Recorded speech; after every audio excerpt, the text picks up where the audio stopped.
감사합니다. 예. 오늘은 드디어 이제 다니엘 연구 9번째 시간입니다. 지난주에 이어서 다니엘 8장의 말씀을 좀 이 시간 함께 공부하겠습니다. 좀 어려운 주제지만 그래도 우리에게 꼭 필요한 이 시대를 위한 말씀이기 때문에 2시간에 나누어서 이렇게 좀 말씀을 같이 연구해 보겠습니다. 우리 본문 말씀 우리 한 구절만 읽겠습니다. 우리 다 같이 우리 한 목소리로 다니엘 8장 14절 말씀 우리 한 목소리로 읽겠습니다. 시작. 그가 내게 이르되 2300주야까지니 그때에 성소가 정결하게 되리라 하였느니라. 지난주부터 우리가 이 성소 정결에 대한 주제를 가지고 같이 말씀을 나누었죠. 혹시 여러분 이 책을 아실지 모르겠습니다. 이철환 작가가 쓴 그 연탄길이라고 하는 1, 2, 3권으로 된 책인데요. 실제 우리 이웃들의 삶 속에서 일어나는 어떤 그런 이야기들을 가지고 이제 지은 책들입니다. 그 책에 나오는 실화입니다. 실제 있었던 일이죠. 먼저 그 이야기를 좀 여러분들에게 소개해 드립니다. 한 가족이 차를 몰고 서울 근교에 있는 유원지를 다녀오다가 어두운 골목길에 한 검은 물체가 이렇게 길게 누워 있는 것을 보게 됐습니다. 느낌이 예상치가 않아서 심상치가 않아서 차를 멈추고 이제 내려 보았더니 한 남자 청년이 이렇게 피투성이가 돼가지고 쓰러져서 신음하고 있었습니다. 여러분 아시는 것처럼 뺑소니 사고였습니다. 누군가가 그 청년을 치고 달아난 것입니다. 근데 이제 경찰에 신고하고 우리 관여하지 말자고 하는 그 아내를 설득해서 골목에 아내와 아이들을 잠시 내려놓고 남편이 신음하는 청년을 데리고 이제 인근에 있는 가까운 병원으로 청년을 데리고 갔습니다. 근데 상처가 너무 커서 이 작은 병원에 치료가 안 되는 거예요. 그래서 큰 병원으로 다시 가서 이제 청년을 입원시키고 치료를 받게 했습니다. 그 시간까지는 굉장히 오랜 시간이 흘렀습니다. 그리고 나서 아내와 아이들이 있는 그 골목길을 가봤는데 아내하고 아이들이 없는 것입니다. 아마 너무 오래 기다리다가 지쳐서 아마 다른 차편으로 집에 갔는가 보다 생각하고 이제 차를 몰고 집을 향해서 가고 있는데 그 요란한 소방차 소리가 사이렌을 울려가면서 자기 집 쪽으로 가고 있더래요. 불길한 생각이 들었습니다. 그래서 그 차를 쫓아가 보았더니 아니나 다를까 자기가 살고 있는 그 빌라가 화재가 나가지고 불이 나기 시작한 것입니다. 큰일 났다고 생각해가지고 차를 내려봤더니 다행스럽게도 아내와 아이들이 밖에 문 앞에 이제 서 있는 것을 보게 됐습니다. 그뿐만 아니라 윗집에 살고 있던 처제네 식구들도 같이 나와 있더래요. 궁금했습니다. 어떻게 된 일이냐고. 그랬더니 골목에서 기다리다 지쳐서 처제에게 전화를 했답니다. 우리 좀 데려가 달라고. 그랬더니 처제가 식구들과 함께 차를 몰고 와가지고 언니네 식구를 같이 실어 간 것입니다. 참 놀랍게도 그 사이에 그 빌라에서 가스 폭발 사고가 난 것이죠. 그래서 102호에 사는 두 내외만 죽고 나머지는 다 무사했다는 그런 이야기예요. 근데 참 놀라운 사실은요. 그 뒤에 경찰 조사에 의하면 그 바로 102호에 사는 그 남자가 그날 골목길에 청년을 치고 뺑소니했던 바로 그 범인이었다고 합니다. 실제 있었던 일이라고 그래요. 어려움을 당한 이웃을 보고 구하려고 나간 이 남자는 자기 집안 식구들을 모두 다 살릴 수 있었지만 사람을 치고 중태에 빠뜨리고 현장을 뺑소니 쳤던 그 사람은 결국 가스 폭발 사고로 죽음에 이르게 됐다는 그런 이야기예요. 여러분 이 이야기가 주는 교훈이 뭡니까? 연탄길 이철원 작가가 이 이야기를 통해서 우리에게 주는 교훈은 그거지요. 우리 하나님은 반드시 심은 대로 거두게 하시는 그런 분이라는 것입니다. 지난 시간에 이어서 오늘 또 이제 성소가 정결하게 되리라는 말씀을 우리가 살펴보려고 하는데요. 여러분 지난 시간에 이 성소 정결의 핵심이 뭐라고 그랬습니까? 왜 하나님이 성소를 정결케 하신다고 말씀하셨어요? 이 성소 봉사 정결의 핵심은 죄의 최종적인 책임이 누구에게 있는지를 가리는 것입니다. 그리고 죄의 근본, 이 창시자를 뭐 하는 거예요? 심판하는 것이라고 말씀드렸어요. 그래서 대속죄일의 마지막 순서로 무슨 염소요? 기억하시죠? 이 아사셀을 위한 그 염소에게 안수하고 온 백성들의 죄를 그에게 전가해가지고 사람이 살지 않은 무인지경에 이 염소를 끌고 가서 거기서 굶어 죽게 하는. 그래서 대속죄일의 모든 속죄 사역이 그것으로 맞춰지게 되는 그런 것이라고 말씀드렸죠. 이것은 사단에게 오래 참으셨던 하나님이 마침내 죄의 역사를 끝마치시고 이젠 모든 책임을 다 사탄에게 물어서 그를 심판하심으로 이 땅에서 죄의 흔적을 지워버리신다는 그런 이야기입니다. 그러면 여러분, 하늘 성소가 정결하게 되는 것은 이 땅에서 죄의 역사가 끝나는 것을 의미합니다. 이 선악의 대쟁투가 마무리되는 것을 의미하는 것이라고 제가 말씀을 드렸죠. 그래서 영감의 글에도 이렇게 말씀하셨어요. 그리스도께서 당신의 봉사를 마치실 때 당신의 보혈의 공로로 하나님의 백성의 죄를 하늘 성소에서 도말해 버리실 때 그분께서는 그 죄를 최후의 형벌을 마땅히 받아야 할 사단 위에 두실 것이다. 또한 아사셀에 해당되는 염소가 무인지경으로 쫓겨나서 다시 이스라엘 회중으로 돌아오지 못한 것처럼 사단도 하나님과 그분의 백성 앞에서 영원히 쫓겨나고 죄와 죄인들이 최후에 멸망할 때 그 존재 자체가 어떻게 된다고요? 사라진다. 그래서 하늘 성소가 정결케 되는 것입니다. 그래서 앤드류스 대학의 신학대학원 교수이신 로이 게인이라고 하는 목사님이 최근에 쓰신 책 중에 누가 심판을 두려워하는가라고 하는 그 책에 있는데요. 그 책에 이렇게 말씀하셨어요. 보십시오. 그러므로 레위기의 속죄 제사 제도는 개인의 죄가 십자가로 말미암아 개인에게서 정결케 되어 하늘 성소로 옮겨졌다가 재림전 조사 심판 때 최종적으로 성소에서 정결케 도말되어 사단 아사셀에게 전가됨으로 우주에서 죄가 완전히 처리될 천년기 말까지를 포괄하고 있다 그랬어요. 여러분 이 말씀을 이해하시나요? 그러므로 여러분 성소가 정결하게 되는 것은 죄의 창시자인 사단이 하나님과 온 우주 앞에서 심판을 받고 그 존재가 완전히 소멸하게 되는 이 마지막 천년기 끝까지를 포괄하고 있다고 말씀하셨어요. 그래서 더 이상 우주의 죄의 흔적이 남지 않게 되는 것을 의미하죠. 하나님이 사단을 심판하심으로 온 우주에서 죄의 흔적을 다 지워버리시는 것입니다. 하나님의 성소가 정결하게 되는 것입니다. 자, 오늘 이제 더 중요한 말씀을 공부하게 될 텐데 여러분 정신을 바짝 차리시고 오늘 말씀을 여러분 좀 잘 귀담아 들으시기 바랍니다.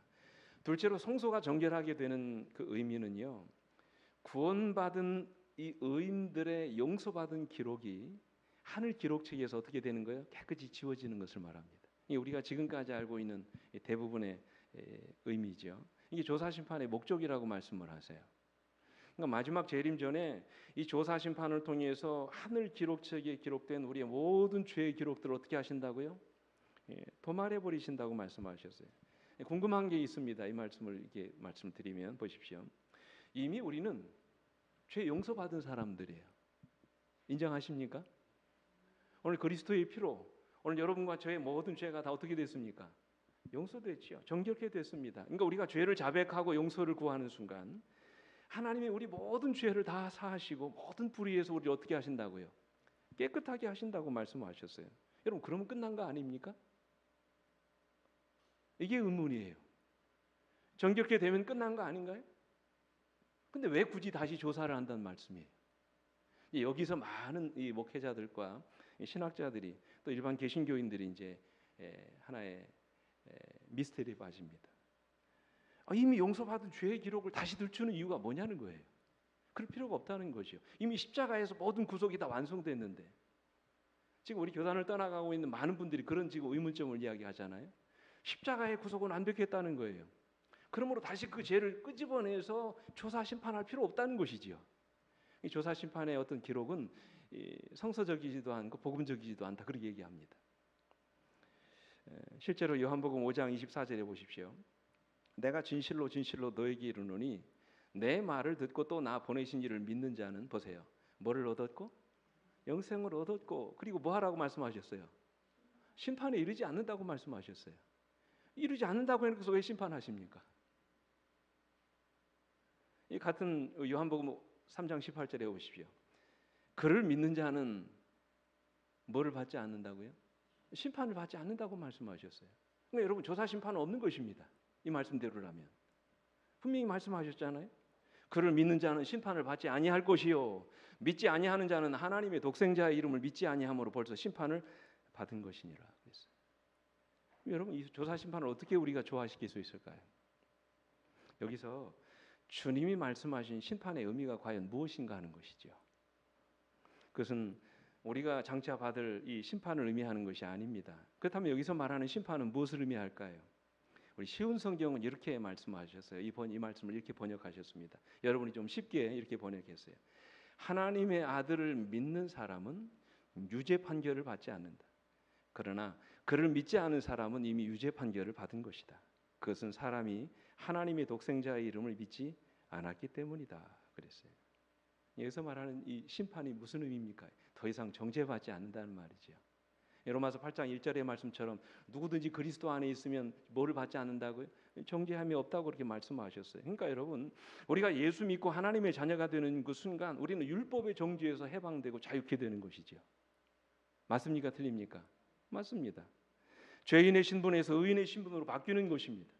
그래서 우리가 주님 안에서 의롭다고 인정을 받게 되는 것이죠. 이미 주님께서 우리 죄를 위해 돌아가셨고 우리 죄를 담당하셨기 때문에 누구든지 예수 믿고 구원받으면 율법의 정죄에서 해방되는 것입니다. 그런 의미에서 우리는 심판을 받지 않아요. 다시 말하면 정죄를 받지 않는다는 말씀이죠. 그렇다면 왜 우리를 조사하는 일이 필요할까? 질문 드립니다. 십자가의 속죄가 불완전했기 때문일까요? 그건 아닙니다. 그렇죠? 우리가 이미 용서받은 죄의 기록들을 다시 들추어내려고 하는 것도 아닙니다.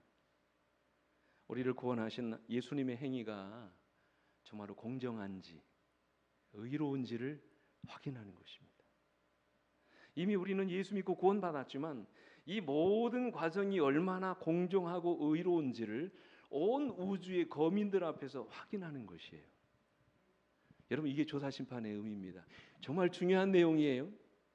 여러분이 뭘 죄를 지었는지 구원받을 만한 자격이 있는지 주님이 몰라서 다 하나하나 들춰내는 것이 아니라 온 우주 앞에서 여러분과 제가 왜 구원받아 마땅한 사람인지를 확인하고 확증하는 것입니다. 영감님은 이렇게 말씀하세요. 구속의 경륜에는 사람을 구원하는 일보다 더 광범위하고 깊은 목적이 있었다. 그리스도께서는 이 일만을 위하여 세상에 오시지 않으셨다. 그분께서 오신 것은 단순히 이 작은 세계의 거민들이 하나님의 율법을 마땅히 생각해야 할 대로 생각하게 하는 것뿐만이 아니라 그 다음 말씀이 중요합니다. 온 우주 앞에 하나님의 품성을 옹호하시기 위해서이다. 그랬어요. 그래서 지난 시간에 성소가 정결케 되리라는 이 말씀의 의미가 뭐라고 그랬어요? 단순히 성소를 깨끗하게 한다는 그런 의미도 있지만 그 의미뿐만 아니라 성소가 어떻게 된다고요? 의롭게 되는 것을 의미한다고 그랬죠. 하나님의 보좌가 있는 성소가 마지막 조사 심판을 통해서 온 우주의 거민들 앞에서 의롭다라고 인정을 받게 된다는 그런 말씀이에요. 사도 바울은 이와 관련해서 로마서 3장 25절로 26절에서 이렇게 말씀하셨어요. 이 예수를 하나님이 그의 피로써 믿음으로 말미암는 화목제물로 세우셨으니 이는 하나님께서 길이 참으시는 중에 전에 지은 죄를 간구하심으로 자기의 의로우심을 나타내려 하심이니 곧 이때에 자기의 의로우심을 나타내사 자기도 의로우시며 또한 예수 믿는 자를 의롭다 하려 하심이라 그랬어요. 여러분, 이 말씀을 이해하십니까?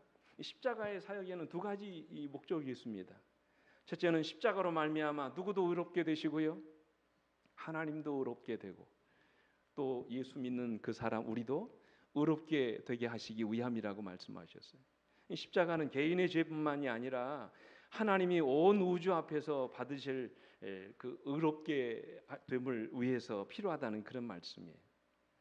그러므로 여러분, 마지막 심판을 하는 조사 심판하는 이유도 마찬가지입니다. 매일의 속죄에서의 죄인이 그 죄가 정결케 됐지만 이 대속죄인은 성소가 어떻게 되는 겁니까? 정결케 되는 거죠. 1년 동안 이스라엘 민족이 범한 모든 죄와 부정으로 인해서 더럽혀진 이 성소가 그날 정결케 되는 일이 일어난다고 말씀을 하셨어요. 다시 말하면 매일매일의 제사에서 죄인이 속죄양에 안수하고 죄를 고백한 다음에, 잘 들으십시오, 죄를 고백한 다음에 그 죄, 이 속죄양의 피가 어디로 옮겨집니까? 성소로 옮겨지게 되죠. 그래서 여러분, 그 다음에 죄인은 죄에서 노임을 받고 용서를 받았지만 이 성소에 적용된 이 죄인의 이 속죄양의 피로 말미암아 이 용서된 죄인의 이 죄가 어디로 옮겨지는 것입니까? 성소로 옮겨지는 거예요. 그래서 오늘 아까 읽었던 로이 게인 목사님은 뭐라고 말씀하셨냐면, 어떤 의미에서 속죄양의 피가 성소에 발라짐으로써 그들의 죄가 사함을 받았다는 것은 그들의 용서받은 죄가 성소의 피로써 기록되고 보존된다는 말로도 이해할 수 있다 그랬어요.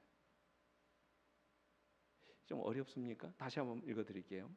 어떤 의미에서 속죄양의 피가 성소에 발라짐으로써 그들의 죄가 사함을 받았다는 것은 그들의 용서받은 죄가 성소에 피로써 기록되고 보존된다는 말로도 이해할 수 있다 그랬어요. 우리의 용서받은 죄가 성소에 기록되는 것입니다. 저는 한동안 이 사실을 이해하지 못했어요. 이미 주님께서 우리의 죄를 용서하시고 기억하지도 않으신다고 말씀하셨는데 왜 또다시 조사심판을 통해서 우리 죄를 확인하시고 기록책에서 도말하신다는 말인가? 그럼 예전의 속죄가 완전하지 않았단 말인가? 그리고 우리의 죄가 여전히 하늘 기록책에 남아있다는 말인가? 그게 어떻게 진정한 속죄가 될 수 있다는 것인가? 다시 기억하지 않는다고 말씀해놓고 왜 또다시 죄를 끄집어낸단 말인가? 앞뒤가 안 맞는 것 같아요. 한 입 갖고 두 말 하시는 것 같아요. 이런 부분에 대해서 누구나 다 의문을 가질 수 있습니다. 그러나 제가 그 이후에 제가 이해한 이 개인적인 성소 정결에 대한 이 정결의 의미는 두 가지 차원에서 진행되는 것으로 제가 이해했습니다. 첫째는 우리를 구원하심에 있어서 하나님의 심판이 얼마나 공의로운지를 보여주는 거예요. 이 저사 심판을 통해서. 첫째가 뭐라고요? 우리를 구원하심에 있어서 하나님의 심판이 얼마나 공의로운지를 이 조사 심판을 통해서 판단하게 하는 것입니다. 두 번째는 우리를 구원하시는 것이 얼마나 정당한지를 확인하는 방법으로 진행됩니다. 단지 조사 심판의 목적이 하나님이 누가 구원받을 수 있을지를 몰라서 따로 확인하는 절차로 진행되는 것이 아니라 이미 우리 안에서 이루어진 구원이 얼마나 정당하고 우리의 회개가 얼마나 진실한지를 온 우주에 타락하지 않은 거민과 천사들 앞에서 증명해 보이는 것입니다. 이 목적을 위해서 심판하시는 거예요. 그래서 우리를 구원하시는 하나님의 처사가 얼마나 공의로우신지를 보여주고 의롭다고 인정을 받게 되는 것입니다. 그래서 우리가 구원받는 것에 대해서 더 이상 온 우주가 한 점의 의구심이나 의문점이 남지 않게 되는 것입니다.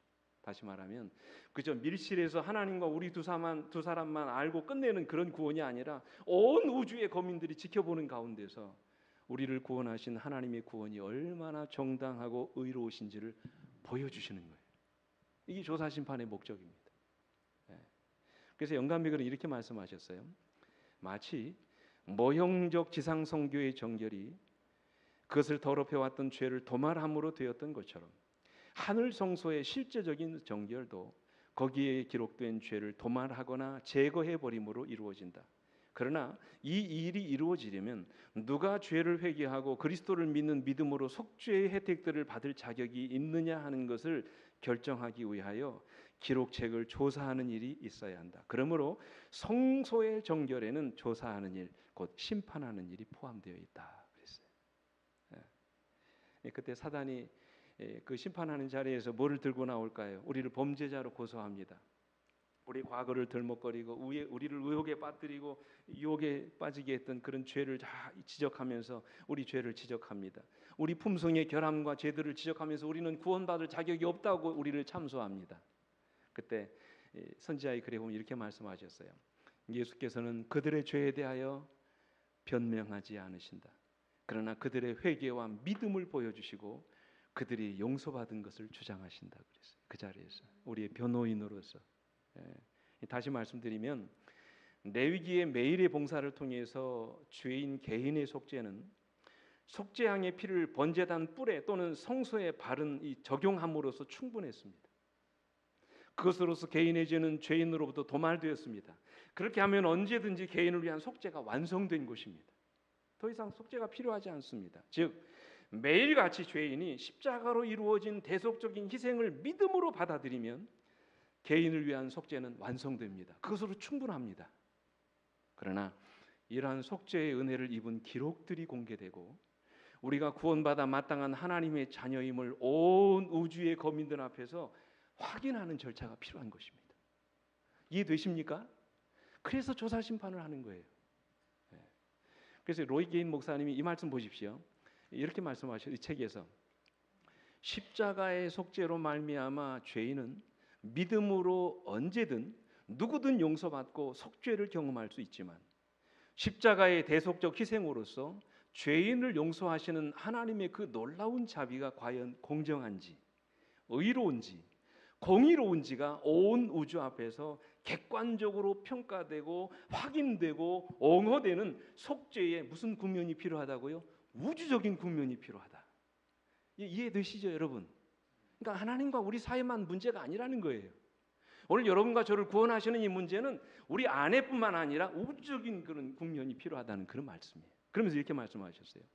십자가에서 끝낸 일을 왜 다시 재림전 심판 때 거론하는가? 그것은 십자가로 말미암아 용서받은 죄인의 의롭게 됨을 우주 앞과 천사들 앞과 하나님의 자비를 공격하는 사단 앞에서 확증할 뿐만 아니라 하나님의 그 자비의 공의로움이 입증되어야 하기 때문이다 그랬어요.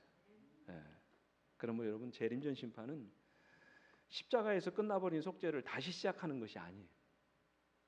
이미 용서받은 죄를 다시 들춰내서 꼬투리 잡으려고 하는 것이 아니라는 말씀이에요. 십자가로 용서받고 의롭게 되고 온전케 된 죄인을 온 우주 앞에서 객관적으로 옹호하고 그를 의롭다고 선언한 하나님의 자비가 공의로운지를 영원히 확증하는 것입니다. 이게 조사심판의 의미예요. 좀 깊은 의미입니다만 여러분, 이 말씀을 좀 여러분 모두가 다 이해할 수 있게 되기를 간절히 바랍니다. 다시 말씀드리지만 십자가가 우리처럼 가망 없는 죄인을 구원해 주셨을 뿐만 아니라 그 십자가의 은혜로 말미암아 구원을 이루신 하나님이 온 우주 앞에서 영원히 의롭게 되고 하나님의 정부가 자비롭고 공의로운 정부인지를 입증하고, 그리고 오늘 여러분과 제가 정말로 구원받아 마땅한 의인임을 모든 온 우주의 거민들 앞에서 확인하시기 위해서 마지막 이런 조사심판의 과정을 진행하시는 것이라는 거예요. 예? 참 감사하죠. 그러면 이 조사심판이 우리에게 복음입니까, 아닙니까? 복음이죠. 혹시 여러분 이 우리나라 문화유산인 그 조선왕조실록이라고 하는 이 책을 혹시 아십니까? 저도 이 말씀을 준비하다가 이제 이걸 알게 됐는데요. 이 조선왕조실록은 태조 때부터 철종까지 25대 왕 무려 472년간을 기록한 역사를 기록한 책입니다. 왕의 역사를 기록한 책이죠. 무려 이 책의 분량이 1893권, 888책 이렇게 돼 있다고 그래요. 이거를 일반 원고지로 다 이렇게 옮겨 가지고 오면 그 높이가 자그마치 얼마 되냐면 63빌딩 3배가 된답니다. 그 부피가. 이거를 하루 100페이지씩 읽은다고 가정을 했을 때 이 책을 다 읽으려면 무려 4년 3개월이 걸리는 방대한 양이라고 그래요. 엄청난 양이죠. 그래서 1997년 10월에 이게 이제 세계적으로 문화유산으로 인정돼 가지고 세계 문화유산으로 등재됐습니다. 근데 실록은 주로 무슨 이야기입니까? 왕들의 이야기죠. 왕들의 역사를 기록한 책입니다. 일단 왕이 죽고 나면 실록청이라고 하는 임시 관청을 설치해 가지고 편찬을 한다고 그래요. 근데 이 실록을 비롯해서 각종 역사를 기록하고 편찬하는 일은 주 누가 합니까? 사관이 한다고 그래요. 사관이. 이 사관의 가장 중요한 일은 사초라고 그러죠. 저도 이제 처음 알았습니다.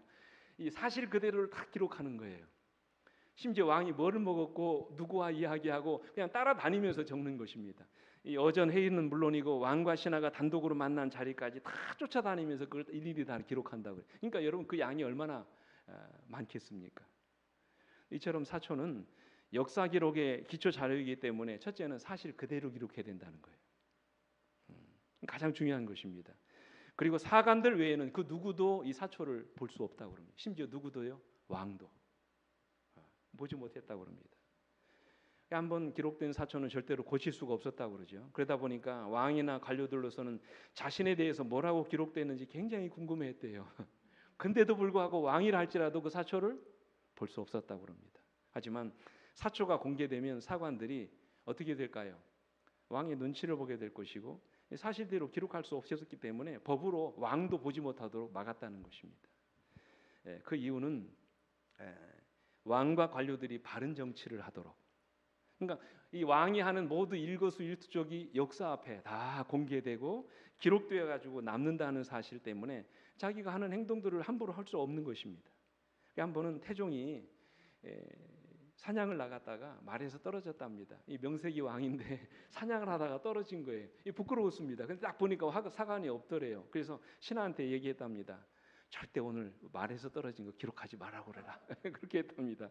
근데 여러분 놀라운 것은 태종이 죽고 난 다음에 태종실록이 기록됐는데 그날 태종이 말에서 떨어진 사실과 이를 숨기려고 한 사실까지 다 거기다 기록했다는 거예요.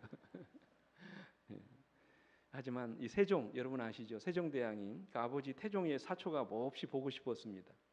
이 형제들을 죽이고 왕이 된 아버지가 어떻게 기록됐는지가 무척 보고 싶었어요. 하지만 태종실록을 담당했던 그 당시 맹사성이 죽음을 각오하고 허락하지 않았다고 합니다. 그러면서 그때 한 유명한 말이 있습니다. 전하께서 만일 사초를 보신다면 후세의 임금이 이를 본받아 실록을 고칠 것이며 사관도 임금이 볼 것을 의식하여 사실을 다 기록하지 않을 것입니다. 그렇다면 어찌 후세에 진실을 전하겠습니까? 유명한 말을 했어요. 죽음을 각오하고 막은 것입니다. 역사의 사실을 기록하게 한 것이죠. 그래서 우리 주님께서도 마지막 조사 심판을 통해서 우리의 모든 기록을 온 우주 앞에 공개하시고 진실을 전하려고 하시는 것이에요. 왜 우리가 구원받아 마땅한 사람인지, 왜 하나님이 우리를 구원하시려고 하시는지 만천하에 우리의 회개의 깊이와 용서받은 죄의 기록들을 공개하시면서 우리의 구원을 옹호해 주시는 것입니다. 당신이 피 묻은 손과 발을 펼쳐 보이시면서 우리를 당신의 보좌에 함께 앉게 해주기를 간구하시는 것이라고 말씀하셨어요. 그러므로 사랑하는 성도 여러분이시여, 우리가 이 은혜의 시기를 어떻게 보내야 되겠습니까? 날마다 십자가의 보혈로 씻어 죄 없이 함을 받으시게 되길 간절히 바랍니다. 결국 우리의 삶에 죄 용서받지 못한 죄의 기록들이 남아있지 않게 되기를 간절히 바랍니다. 우리 안에 죄가 발견될 때마다 십자가 앞에 나가서 우리 주님의 십자가의 보혈로 깨끗이 함을 받으시게 되기를 간절히 바랍니다. 그래서 우리는 날마다 주님이 입혀주시는 의로 우리가 의로 옷 입게 되시길 바랍니다. 이것이 마지막 시대에 살아남는 이 비결입니다. 우리가 이렇게 날마다 우리의 죄를 씻어 정결하게 하고 그분의 의로 깨끗이 함을 입을 때 우리의 모든 죄의 기록들이 하늘 성소에서 도말되고 하나님 보좌에 함께 앉게 되는 영광을 누리게 될 것이라고 말씀하셨어요. 하늘 성소에서 용서받은 모든 의인들의 죄의 기록들이 사라지게 되고 그로 인하여 하나님의 성소가 정결하게 되는 것이라고 말씀하십니다. 마지막으로 성소가 정결하게 된다는 이 말씀은요, 그리스도의 하늘 중보 사역에 대한 이해가 올바르게 된다는 것을 의미합니다. 우리는 지난 시간에 작은 뿔이 어떻게 진리를 땅에 던지고 하늘 성소를 헐어버리게 됐는지 우리가 기록을 살펴봤죠. 우리 같이 한번 읽어볼까요? 다니엘 8장 11절로 12절의 말씀 같이 읽어보겠습니다. 어떤 일을 했는지 시작. 또 스스로 높아져서 군대의 주제를 대적하며 그에게 매일 드리는 제사를 없애버렸고 그의 성소를 헐었으며 그의 악으로 말미암아 백성이 매일 드리는 제사가 넘긴 바 되었고 그것이 또 진리를 땅에 던지며 자의로 행하여 형통하였더라. 이게 무슨 말입니까? 이 다니엘 7장과 8장의 흐름으로 볼 때 이것은 어떤 사건을 가리키는 거예요? 작은 뿔. 다시 말하면 교황 로마가 1260일 동안 하나님의 성소와 그분의 백성을 짓밟게 될 것이고 진리를 땅에 던져 그리스도의 하늘 대사장직을 회방하게 될 것을 예언하신 말씀이에요. 그럼 여러분 성소가 정결하게 된다는 이 말씀은 작은 뿔에 의해서 짓밟힌 하늘 성소와 하늘 성소에서의 그리스도의 매일 드리는 제사가 2300주야 끝에 다시 어떻게 된다는 말이에요? 다시 회복될 것을 예언하시는 말씀이에요. 실제로 이 성소가 정결하게 되리라는 이 말씀, 니츠다크라고 하는 이 말씀의 의미가 뭐라고 그랬어요? 정결하게 된다, 의롭게 된다 그런 의미도 있지만 다시 올바르게 되다, 회복된다는 그런 의미도 있습니다.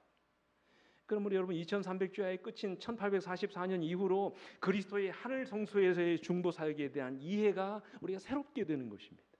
우리가 지금 그 은혜를 잊고 있잖아요. 로마 교회가 만군의 주제로부터 매일 드리는 제사, 즉 타미들을 제하여 버렸다는 의미는 무슨 의미입니까?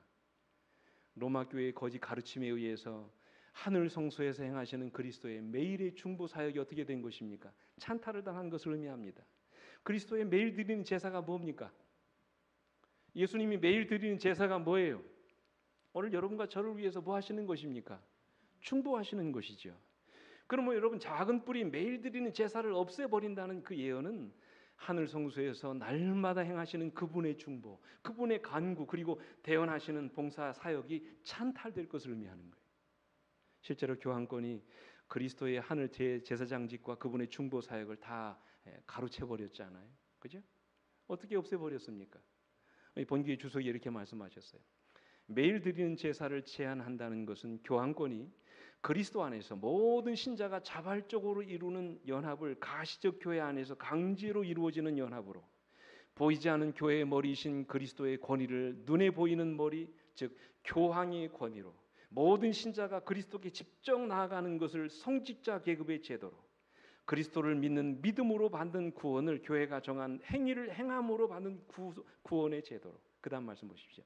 가장 현저하게는 하늘 법정에서 우리의 크신 대제사장으로서 행하시는 그리스도의 중보 사역을 미사의 고해성사와 성찬으로 대체시킨 것과 그런 제도를 통해 사람들의 주의를 완전히 그리스도에게서 돌려서 그분의 사역의 유익을 그들이 받지 못하게 할 것을 의미한다 그랬어요. 이해되시죠? 그 일을 했습니다. 그래서 우리 재림교회는 작은 뿌리 그의 성소를 헐었다는 것은 로마 교회가 고해성사와 미사제도를 통해서 그리스도의 중보 사역을 사제의 봉사로 대체함으로써 하늘 성소와 대제사장이신 그리스도의 역할과 기능을 찬탈한 것으로 우리가 적용하고 있습니다. 예수 그리스도만이 우리의 유일한 중보자이시지만 로마 교회는 사제가 하나님을 대신하여 인간의 죄를 실제로 사해 준다고 지금도 가르치고 있습니다. 더욱이 성모 마리아를 어떻게 합니까? 신격화시켜서 하나님과 인간 사이에 그를 뭘로 내세웠습니까? 중보자로 세웠잖아요. 그리고 로마 교회가 하는 미사제도, 여러분 미사는 예배가 아닙니다. 여러분 아시지요? 미사는 예배가 아니에요. 그들이 여러분 미사 시간에 뭐를 먹습니까? 성체를 먹잖아요. 근데 그들이 뭐를 주장합니까? 화채소를 주장하잖아요. 그들이 그 떡과 포도주를 먹는 순간 뭘로 변한다고 합니까? 주님의 살과 피로 바뀐다고 얘기합니다. 그러니까 여러분 그들은 미사 때마다 예배를 드리는 것이 아니라 뭐를 드리는 거예요? 제사를 드리는 거예요. 그리스도의 하늘 봉사 사역을 무력화시키는 것입니다. 그러나 우리는 2300주야의 끝인 1444년 이후에 그리스도의 하늘 중보 사역에 대한 바른 이해를 갖게 됐어요. 회복하게 된 것입니다. 부활하신 주님께서 하늘 성소에서 우리를 위한 중보의 사역을 감당하시다가 이제는 하늘 지성소로 들어가셔서 우리를 위한 마지막 중보의 사역을 진행하고 계시다는 사실을 우리가 발견하게 된 것입니다. 감사하죠? 그래서 우리는 조금도 두려움 없이 중보자 되시는 주님께 나아갈 수 있게 된 것입니다. 이제 말씀을 마치면서 한 이야기만 드리고 정리해 보겠습니다. 이 박정도라고 하는 사람이 지은 이웃집 아저씨의 관용이라고 하는 제목의 글이 있습니다. 이 참 재미있는 이야기 한번 좀 들어보시겠습니까? 시골에서 태어나 자라다 보니 집집마다 소, 염소, 닭, 개, 고양이 등 가축을 길러 팔아 살림에 보태거나 집에서 잡아서 채식만 하는 몸에 부족한 영양분을 보충하는 경우가 많았다.